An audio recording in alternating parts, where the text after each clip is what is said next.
everybody, this is Sherry at djsundry.blogspot.com, and it's time for my card club to meet again. Actually, it met last week, but I wasn't able to get things done, so I'm trying to get them done quickly before I go to work tomorrow again, so that I can get them to my friend so she can get them distributed. Today I'm going to be making, the theme for this month was sympathy cards, and so today I'm going to be using this sketch from Operation Right Home. Now, if you saw my most recent video, I showed you a different sketch that I used from Operation Right Home and mentioned that that was the first time I'd ever used a sketch. And this is only the second time I've used a sketch, and I have to say this was a simple card.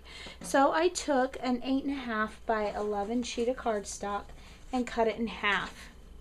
I use Crafts cardstock from Paper Tray Ink, which is, I love the weight of this cardstock, but I cut it in half so it's 5.5 inches wide by 8.5 inches long, and then I scored it at 4 1/4. Now this is such thick cardstock that it's very important that you score it, otherwise I'm afraid it will really just kind of shred at the seam. I don't know, I haven't tried it. So that's my solid base piece. Now the papers that I used are papers that I had in my scrap bin from Cloud 9, and I really like these papers, and I'm going to show you what I did with them. So the sketch says that on the left hand side I'm going to have a piece that's 3 3/4 inches tall by 2 3/4 inches wide. Then on the right hand side I'm going to have a piece that's 2 1/4 inches tall wide by 3 3/4 inches tall. Now, I knew that I wouldn't be able to center that very well if I just tried to get each piece individually on the card. I just am not that good at aligning things. So I decided to cheat a little bit. And how I did that is I just took a piece of plain old Scotch tape. I put each side up to each other, aligned them up, and then I'll just run that Scotch tape right in the middle, and that'll give me one piece, which for me is going to be far simpler to work with. And then we'll put that down on the base of our card.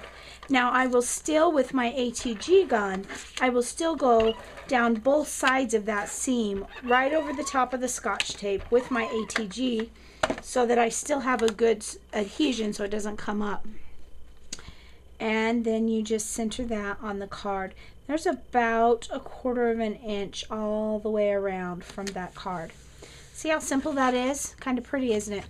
And so then the second part of the sketch was a 2 5/8 inch square. So I kind of did that, and I kind of changed it a little bit. I took a piece of from the same card pack, a piece of coordinating paper in brown and tan, and I cut it at 2 5/8. Well, obviously I can't stamp on that. So I took another piece from the pack. Again, all these are double-sided. And chose a piece that was more solid, and I stamped my sentiment. And I stamped the sentiment with deepest sympathy. And I used the K. Andrew Design Scripture, or I'm sorry, Sympathetic Sayings stamp set for this card. So I just aligned this up. And again, there'll be about 1/4 inch all the way around. Now I know if you're looking at that, you know that it's kind of catawampus. Well, that's because this is going to go this way. And speaking of catawampus, I'm probably making up words here, but that definitely is not straight. No worries, because that's very easy to fix, even with ATG. So let's just put it down again. I'll put a little bit of extra ATG on it to take out my creases, and of course I better be very careful because it's not coming off this time. Alright, there we go. Can't even tell. Okay, and then this is what I'm going to put on my card. And it's going, instead of being a shape of a square, it's going to be more the shape of a diamond. So it will go from top to bottom, covering that crease, and have a diamond. So there's the front of my card. How simple was that? Now, I would have preferred to have had a lighter card base, but my lighter card bases just didn't have the color in them that I wanted. So that's why I went ahead and went with the craft. And of course, I want to finish the inside. So what I did, and this isn't part of the sketch, is I found this kind of gray, I don't even know who made this. It's paper I've had for years. This kind of gray, almost a parchment paper type, but it's actual cardstock that I found in my stash. And I cut this at 4 1/8 inches tall by 5 3/8 inches wide. And then I took another blue scrap from the front and cut it at 1 inch wide by 4 1/8 inch tall. And then also using the Candor Designs Sympathetic Sayings, I stamped on the inside, sending my deepest thoughts and prayers. And I just felt like that kind of gave the inside a finished look, and I really just wanted to finish it off that way. So we'll just put that in. There's hardly any border on the side, just about a 1/16 of an inch all the way around. Just a little bit of a border. So there's the inside of a card, and this is the outside. Now, I mentioned that I did get the sketch from the Operation Right Home Challenge blog, and this is this week's sketch, and I'll put a link on my blog, www.djsundries.blogspot.com, back to the Operation Right Home challenge page where this sketch is shown. But I wanted, since I was making it, I wanted to make a couple extra cards to send to Operation Right Home.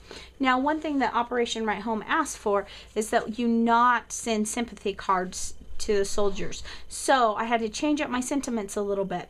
So what I did is I pulled out from Candor Designs, I pulled out the It's Valentine's stamp set. And this is the card I made. Same concept, but instead it says, what I love about you. And then on the inside, I stamped from that same set, my heart is yours. I thought it was kind of a nice masculine card. Either a female soldier could send it to her male husband or boyfriend, or I suppose a male could send it to his female girlfriend or wife. Either way, I thought it was just very masculine looking, and I really liked the way that turned out. So I made a couple extra of those to send into Operation Right Home. So again, visit the blog, and I will put a link to these to this sketch. And don't forget that right now I have my 100th video giveaway still going on. It is March 27th by the time this video's up. 2012, and the giveaway is actually going through April 9th, and I'm trying to get 100 followers, and so go to the blog, subscribe and become a follower, and then leave me a comment saying you did. Also leave a comment saying that you saw this video on YouTube, and you will receive 2 entries into the blog. If you're already one of my followers, that's great. Just go ahead and let me know that you're a follower. And the links to that is right at the top of the blog. So thanks for watching, and have a great day.